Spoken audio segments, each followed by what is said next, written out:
A lot of companies in downtimes or in their early stages don't put any real work into their employer brand. And in my world, in my experience, that's a colossal mistake. As I mentioned, I break it down into attract, recruit, and retain. It's totally okay to close the nozzle on your recruiting team if you're not recruiting. That's fine. But you never want to close the nozzle on your employer brand, because your employer brand, your candidate attraction engine, that gives you options. It also sends a message to the workplace. So if I'm considering, especially with smaller firms, if I'm considering doing business with you, I'm going to vet you beyond your sales and marketing stuff. I know that's going to be on point. Sales and marketing stuff. I'm going to look one step deeper and see what message you're sending to the marketplace. Welcome to the Founders Journey podcast. Inspiration, education for founders by founders.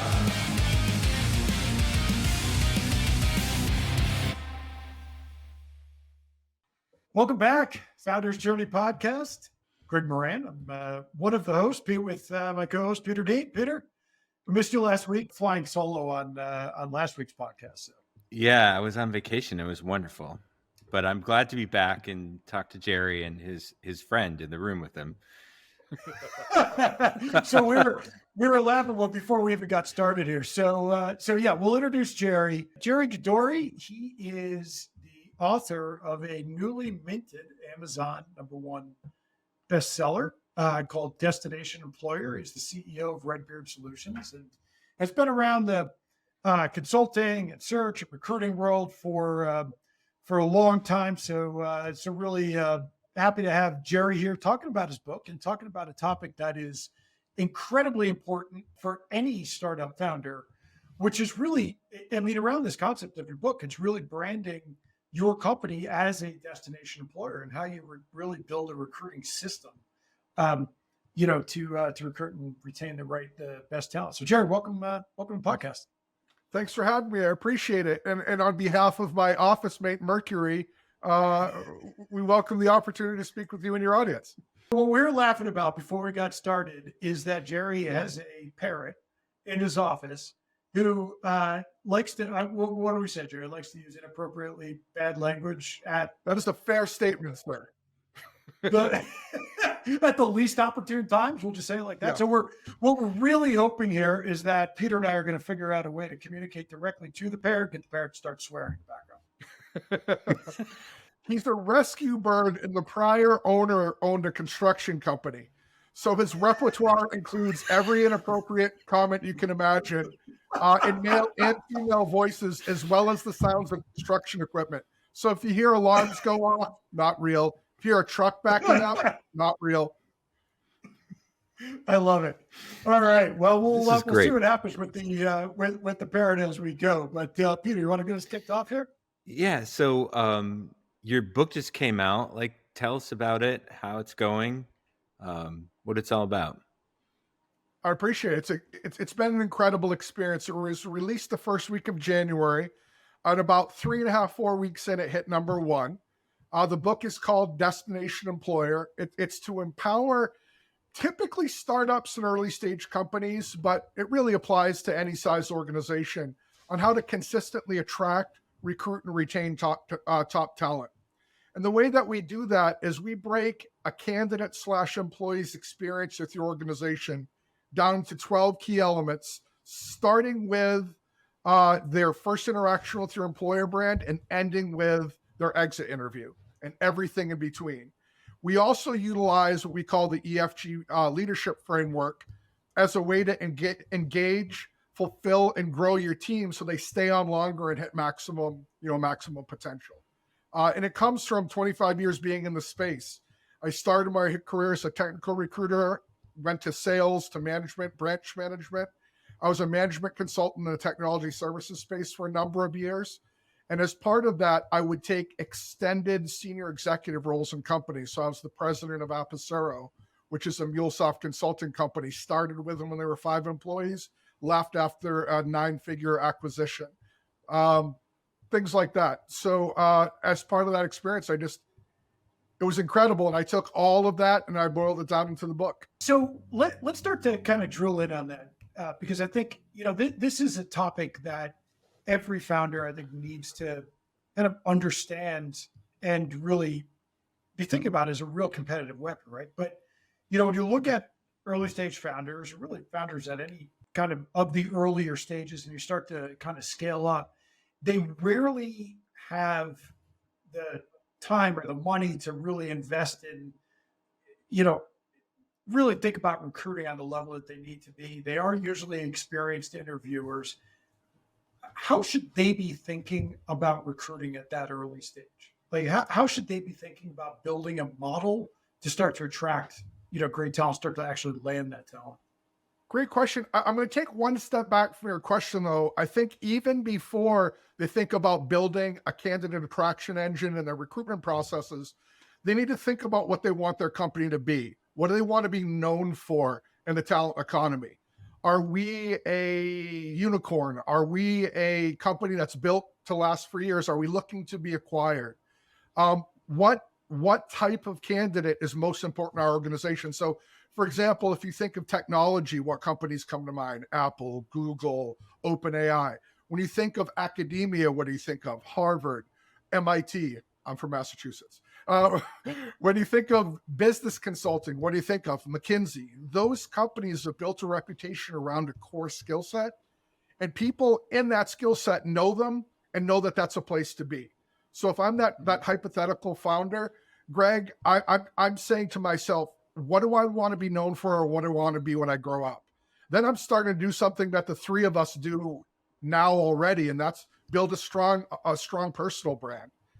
People connect with people, not companies. So if you start with your personal brand, it gives you a chance to get your feet wet, understand how the process works, and then to build your employer brand off of that. Peter, I just want to jump in with a follow-up here real quick. Yeah. When you think about there's like three different brands you're talking about, right? There's a company brand, what the company stands for. There's a recruiting brand, what they want to be known for as an employer, and then there's a personal brand. How do you align those things, right? So that it's a coherent message that's actually going out to a candidate. Yeah, that's a great question. So I word it slightly differently, but I say the same thing: personal brand, employer brand, and your overall sales marketing brand. They need to be similar, Right. but focusing on the employer and the personal as it relates to this conversation, I mentioned that we break the entire candidate/employee experience into 12 key elements. All of those key elements intertwine for the entire experience, but 4 of them really align most especially to your employer brand. That's your company culture, your DEI strategy, your career paths, and the way, how can I say this differently? The way you structure your overall training regimen. So what I mean by that is, when you're creating that employer brand, you need to understand what your true culture is. You need to understand your DEI strategy so you can ensure that brand shows those things. So that people who you want to be attracted to you are attracted to your marketing, and people who you don't, frankly, aren't. So the way that you do that, again, going back to the beginning, is understanding what you want your company to be, and then designing your brand around that. Your personal brand, of the 3, has the freedom to be the least aligned, but it can't be in contrast. So, for example, RedBeard Solutions, my consulting company, helps companies to implement the strategies that we're talking about. But that employer brand tends to be a little bit more serious, not super serious. I don't like to be overly serious. But my personal brand is very light. That said, there's nothing in my personal brand that contradicts the message of my employer brand. I'll pick something more formal, Harvard or McKinsey. If you look at their employer brands, they paint a very specific image. If you look at the individual personal brands of the folks comprising those organizations, there's a wide delta of differences. Yeah, it's interesting because when you started talking about this, when companies start at the stage, and let's say you're an engineer founder, a product type founder, you've done nothing. You have no experience in this. You probably focused on product and solution. How do you start thinking about that? Like, I know when I started, I was lucky. Well, this company, I shared an office with Greg, and I had HR people around me that are saying, "Hey, wait a minute! Like, how are you hiring these people?" It was like I But didn't know how to the hire. HR It was the HR I've been- people to keep you in check. That's what it was lucky for. that too, but I didn't even know where to start. We're just making all these mistakes, and then it really extends your runway of trying to figure this out. How do you get to even that square with someone? Like, how do they fundamentally think, I need this stuff? I mean, like, I need a consultant to help with this, or this is really important to me to be successful. Yeah, in my experience, most founders come to me or to someone like me once their personal networks and the personal networks of the founding team start to peter Are out. tapped. Yeah. Well, exactly. So that's when I usually see them. The better time. Yeah. Well, actually, let me take another step back. A lot of companies in downtimes or in their early stages don't put any real work into their employer brand. In my world, in my experience, that's a colossal mistake. As I mentioned, I break it down into attract, recruit, and retain. It's totally okay to close the nozzle on your recruiting team if you're not recruiting. That's fine. But you never want to close the nozzle on your employer brand, because your employer brand, your candidate attraction engine, that gives you options. It also sends a message to the workplace.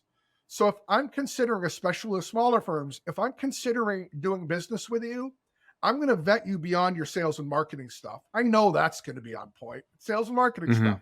I'm going to look one step deeper and see what message you're sending to the marketplace. So if you're a services company and you're telling me that you can finish a significant project in a certain period of time, and I start looking you up on LinkedIn and I see 5 employees and no real presence, I start to wonder how real that deadline is. So your employer brand and the personal presence of your team is relevant and important from day one. But as it relates to the employer piece, the earlier you start putting that message out, the more attraction and engagement you get from the folks that lurk in the background. We've all been in this game for a very long time. I don't think any of us is dyeing our hair white. That's all earned. So I'll say this, top talent has options regardless of market. And rarely are they the ones that are going to leap on an open job ad. The only way you access them is if you create a presence in the places where they are, and that's all employer brand. And to make my overly long answer longer still, the way that we figure that out is if we've already got folks in that role internally, we ask them where they get their information. Peter, what types of user groups do you belong to? What associations do you get value from? What conferences do you go to? That sort of thing. If not, we ask our professional network the same questions. When we learn where that is, my recommendation is pick one platform to be your primary and another as a backup platform. Own the space, learn it, and as you get bigger and iterate, think about other platforms. Yeah. When you say platforms, you're talking about social media platforms? Yeah, for sure. So like my primary is LinkedIn. My secondary is YouTube. For people who hate themselves enough, that might be Twitter or X. But it also could be, if you're a deep engineering platform, it could be other places, right? 100% yes. We had a customer that was really heavy in cyber, and the CEO did a really good job of having a brand himself in the cyber community. And that attracted talent because that, again, connected to the company brand that was around what they believed in from the cyber perspective that related to that talent that wanted to work there. And then that translated into their customer driven brand, which was a little different tweak of that, which is so true. And we don't think about that as a founder often enough, because we get funded based on the fact that we have good people. But we think, I'm just going to get good people through my network. I know Greg, he knows some people. That's good. And then you get tapped, and then you're like, okay, where are you? Then you can hit a real wall. Is what you're saying. Yeah. This is absolutely you mentioned important cybersecurity. I do a lot of work in the cybersecurity space. I also do a lot of work in the government contracting space. Cybersecurity people are especially challenging because on top of the general apathy that any technical person has to technical recruiters, they're professionally paranoid by nature. So when you reach out to them, they're not thinking this is a job opportunity. It's like, this is a phishing scam.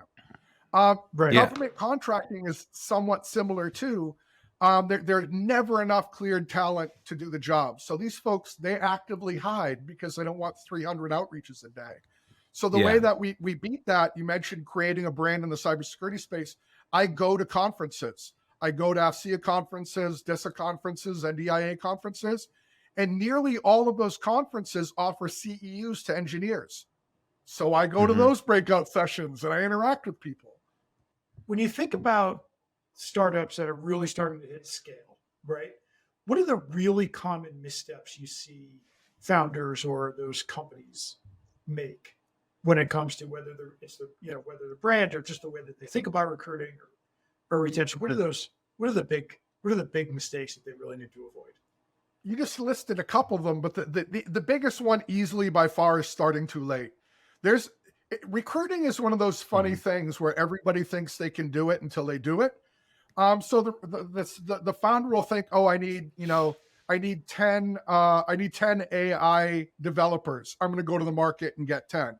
We all know that skill set has been crushed. So if they go to the market now, they're one of 100 companies looking for the same 5 people. So they start too late. That's the first part. The second part is they don't think about it strategically. There's still a mentality in many hiring managers that there's a tree in the backyard that can just pluck candidates from until they find the perfect person. The third piece they really get wrong is they don't think long-term about the person. I cringe a little bit when people talk about recruiting, not because I'm ashamed of being in the industry, but because it's not the right thing to focus on. The thing to focus on is retention. When I get that person to join my company, how do I keep them beyond industry norms? Because in tech now, it's about 2 years. It's not a long time to extract value from a relationship. In addition, when they do hit that ending, they tend not to do it the right way. So that person becomes at best apathetic, at worst an active enemy to the organization. So I would say understanding that recruiting is a process, that building a candidate attraction machine takes time. Once they've got that machine actively creating interest, they've got to empower their recruiting team. So there's another big mistake is when a company gets big enough to need an internal recruiter, they have a tendency to dramatically underhire. So they get, they get their neighbor's cousin's rugby coach who just lost his job and they figure he's got people skills he can recruit. And then they have him set up a whole recruiting team. I say that tongue in cheek. They usually get somebody with 1 or 2 years of experience who should be on a team maturing, not developing your engine. But really the big thing is the retention piece. One of the mistakes, again, related to that is if they have 10 skills they won't hire somebody without all 10. When the reality is somebody in the 78%, 70 to 80% match is better because they have more growth in your organization and they're going to stay longer. It's funny, about 15 years ago or so, I think it was, I wrote a book called Hire, Fire, and the Walking Dead. And one of the concepts we talked about a lot in the book was this concept of a desperation hire, right? You talk about this when you say waiting too long, right? It's just you've just waited until somebody turns into that Walking Dead, right? They're on their way out. It's obvious to everybody, or they just quit. And now all of a sudden you're trying to fire up this recruiting machine as fast as you possibly can, right? And it leads to that kind of desperation hire. It becomes your focus, 100% focus. You're like, this is my number one focus. Yeah. But it is, but the problem is you're dealing with such a limited sample, right? You're only dealing with who's in front of you at that exact moment. Right. That's it. That's the only thing you can actually choose from. And if that's not a good tell. Big problems, and you just hit it on the head. I've seen that more times than I can count in the 25 years I've been doing this. You just hit 2 things on the head. That's why I break attract, recruit, and retain into 3 separate steps. The attraction should never end. You should always have that nozzle on. I'm not talking about fake job postings like some organizations do, but that attraction should always be on so that when the time comes, you've got people to talk to. It's just a matter of creating engagement. The second thing you hit on that's incredibly important is leadership. So I'm a former Marine sergeant. Leadership is hardwired into my DNA through countless push-ups, and I'm old enough to remember personnel talks behind the barracks. That's the way we used to do it. But so I subscribe to a very simple methodology. I call it the EFG: engage, fulfill, and grow. If I hire you, Greg, and I engage you so that you feel heard and valued, you're likely to be open to me, receptive to ideas, and to shared ideas. If you're being fulfilled in your role, meaning that you get value and status from what you do and or what the company does, then you get a level of satisfaction. And if you're still growing in your role and ideally have the ability to grow beyond it, then there's no reason for you to leave. And those people don't. The problem we have as leaders is, frankly, typically through a lack of courage, leaders aren't willing to have hard conversations early on. They wait for them to get past the point where they're fixable, and now they're stuck with somebody who they could have easily saved that they've got to fire. And in my experience, they fire too slow and they hire too fast before they've learned the lesson. And you're wasting that person's time because they're never going to thrive with you. And you're wasting your resources, which, unless your startup experience is wildly different than mine, you don't have a lot of. So yeah, that is like a cycle. You just mentioned one of the biggest cycles that I've been a part of, unfortunately. I know Greg and I have talked to this multiple times. It's so hard not to fall into that hole. Like, how do you avoid it? Like, what are some things? Like, my question, I think you answered my next question, but I'd be interested to know how do you avoid, like you were saying, start early is one way to avoid it. So how does a company, say less than 10 employees, start building that like framework? So early, given that all of us on this call today are very active on LinkedIn, we appreciate the importance of building a personal brand. So the first thing that you want to do is to encourage your team to create a personal brand and be active. And you obviously need to lead that charge. That's the beginning of your employer brand. Talk about build in public, as much as you can. Of course, everyone has secret sauce that they value and want to keep in. But share what you can publicly. Start creating interest and engagement. That's the first step. The second step is to make sure that you're thinking forward. As a founder, I know it's hard to do. I've been a founder twice. I get that we work 25 hours a day. I get that we work 8 days a week. I understand that. But it just doesn't change the reality that you have to have one eye on tomorrow always. You got to be focused in the present, but you have to keep a forward-thinking eye. The more that you're able to do that, the more that you're able to proactively recruit. And by that, I mean you can establish these presences across the locations that you've determined are where your candidates hang out, and create engagement early on. That's how that happens. And now, the three of us, we are more active than a regular person would need to be, but it's just not that hard. I'll use LinkedIn as an example. It's certainly not the only one. There's other places, but it is the biggest business network in the world, so it's a good place to start. You can sit down on a Sunday afternoon, write up 7 articles in a Google Doc, schedule them out for the week, and there's your social media creation for a week. You want to go even easier?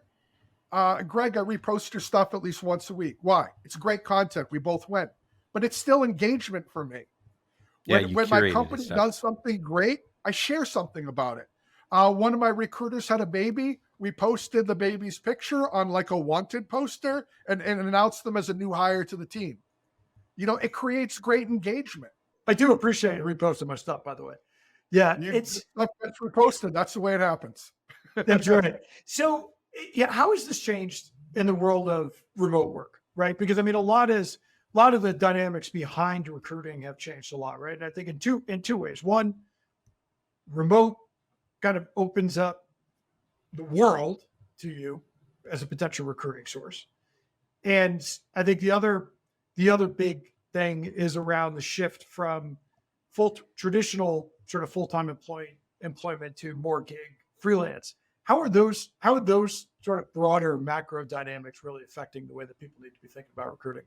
I've been virtual since before it was cool. So I've been virtual for more than a decade. Before COVID, my clients would fly me all over the country for management consulting, for engagements, for all sorts of stuff. And if COVID was any blessing, and it really wasn't much of one, but if it was any kind of a blessing, it really normalized us doing this instead of me hopping on a plane. So it saved me an enormous amount of time. But even before that, with Apicero was a MuleSoft partner. We did MuleSoft implementations, we built connectors, stuff like that. MuleSoft, which for those who don't know, it's part of the Salesforce ecosystem. Mhm. We did a lot of work in the United States, but we had 7 offices in India. So when it comes to remote work, I've got a lot of experience with it. And the biggest mistake I see there is that people treat the remote teams as an other. Yeah. And they don't fully integrate them into their regular processes. And by doing that, you get less engagement, you get less output. Yeah. So that's they're a gonna really feel big it. difference. I'm sorry? They're going to feel it. Yeah, of course. And then surprising nobody, you give them half measures, they give you half measures back. Right. The second thing is to understand different cultures. So I had offices in India, I had team in Dominican Republic, we had offices in Central America. All these cultures are different, so you need to understand those and embrace those differences. But yeah, when it comes to remote work, the whole key, very simply, is to treat everyone as though they're in the same room. Make sure you're engaging with them fully. Make sure you're taking the time to understand what their outcome is. So I'm working with Stealth Startup right now, and we are you familiar with build, operate, transfer as a concept? I don't know. I don't think so. Yeah. So it is to outsourcing a project what using contract to hire is instead of a contract. So you've seen companies that have big captive offices in India, like McKinsey, like IBM. They do a lot of dev there. They're their employees. They're their internal company employees. They just are in a different country. Yeah. Well, that model is typically only embraced by very large companies because it's kind of complicated with an international employment law and all that stuff. So what we're doing is we're bringing that same model to the mid-sized companies, like 200 million to $1 billion. We open the office for them. We find the talent. They're a part of the interview process, obviously, because it's theirs. It's their team. We get the team spun out because we have experience with it. We own all the outcomes. We do all that stuff. And as soon as the company's ready, they take the team over and we step out, project completed. They wind up with an international office fully set up and all that stuff. Sometimes we'll stay on as like a PEO or to provide some additional management. But for the most part, we would separate at that point. So I mentioned that here because learning the remote piece is what makes that possible. We learned that at Apicero. So it's a skill we have, and we did it for some of our Apicero clients as kind of a side thing. You know, it's funny. I mean, when we started, this is well before, this was in, I guess, 2009, 2010, we were starting my last business. All of our recruitment was originally outsourced to, or not our recruitment, I'm sorry, our development was originally outsourced to Ukraine. And then eventually, just for political reasons, ended up moving to Romania. But when I talk to portfolio companies, and the reason I bring that up is I talk to portfolio companies today or companies that we're looking at making investments in. One of the questions I always ask them when they're outsourced is, when was the last time you met with the team? And I always get this like blank stare, right? And, not on a Zoom call, when was the last time you physically went to India or you physically went to Romania or wherever it is, and you sat down with that team? And 9 times out of 10, the answer is it's never happened, right? And I think that's kind of that missing link, I think, because when you have that opportunity today to build these really global teams, but if you treat them, like you said, and I love the way you phrase this, as the other, you are really missing something. I think one of the things, I look back on that experience, I was in Romania, I was in Ukraine, and then I was in Romania every quarter. The team was outsourced, but we were still sitting down with them every quarter. And it's not easy to go to Ukraine or go to Romania, but when you treat that team, I mean, it's even harder now to go to Ukraine, not so much Romania. I'm laughing because it was very hard for Greg, and he has a lot of good stories on why. Oh, there's a whole other podcast. Like every single trip turned into an absolute, just beyond comprehension shit show. But that was a whole other story. That's just because I can't seem to behave myself. But that's the thing. Like, if you embrace that team and you treat that team as your own, even though it's an outsourced team, the retention is strong. Your ability to bring people onto that team is strong, and your output. And I think it's it becomes kind of that missing link, right? Where if you put that wall up, it really can hurt. It feels so painfully obvious. When I talk to people about it, I almost feel like I'm being patronizing. But Right. but you're right. So one of the things that I teach and talk about often is as much as is possible, you want to understand what your team is trying to achieve at a personal level. So I'll give you an example. Years ago, I ran a sales team. Excuse me. And one of the people had just gotten married and they were saving for a house. And I knew that. They talked about it and pry it out of them or put, bamboo shoots under their fingernails. They talked about it all the time. They're saving to buy a house. So what we would do is when we would sit down and go through our sales call, we worked out how much they had to save, what that meant from a production perspective. And every conversation we had wasn't, Peter, I need you to make 20 more calls this week. It was how much closer are we to your house? Mm-hmm. Surprising nobody, that person jammed. They put it out. They knew we were on the same page. Right. Why? Yeah. It was clear that I cared about their outcome. Yeah. Mhm. Yeah. I love that. That's core to your EFG framework. 100%. Yeah. Which Engage I think with is, them, make sure they're fulfilled and make sure they're growing. You do that, there's you're no reason to leave. if you're a founder and that's all you can remember, I think that's one of the most important 100%. things. Yeah. Mm-hmm. Yep. Yeah. 100%. Absolutely. I talk often about, again, people ask me about recruiting and stuff because, that's what they think of when they think of talent acquisition. But Mhm. recruiting is so much secondary to retention. It's easier to fill a bucket than it is a colander. When you get the retention piece down, it feeds your attraction brand too, because people see that Right. that individual come in and they see them grow. So if I know that Greg is a developer with 3 years of experience and his aspiration ultimately is to become an architect, and that these are the steps he has to take to get there, I know how to frame my conversations with Greg. I know what buttons to push at risk of sounding transactional. And I know how to get the best from him because he's winning too. He's gaining from the relationship. Mm-hmm. Absolutely. That's really powerful. One of the things I like to talk about there is natural ends. And that's something that we lose touch of in the startup world. Not every relationship is forever. And that's not necessarily a bad thing. In that hypothetical Greg example, if your next step is senior developer and I don't have a timeline for you that works for you, and you go find a role that does, the easier I make that transition for you, the more likely it is when my architect role pops in 2 years or 3 years or 5 years, wherever it takes you to get there, and you're available, that you come back and everybody wins. So that's the other part of that.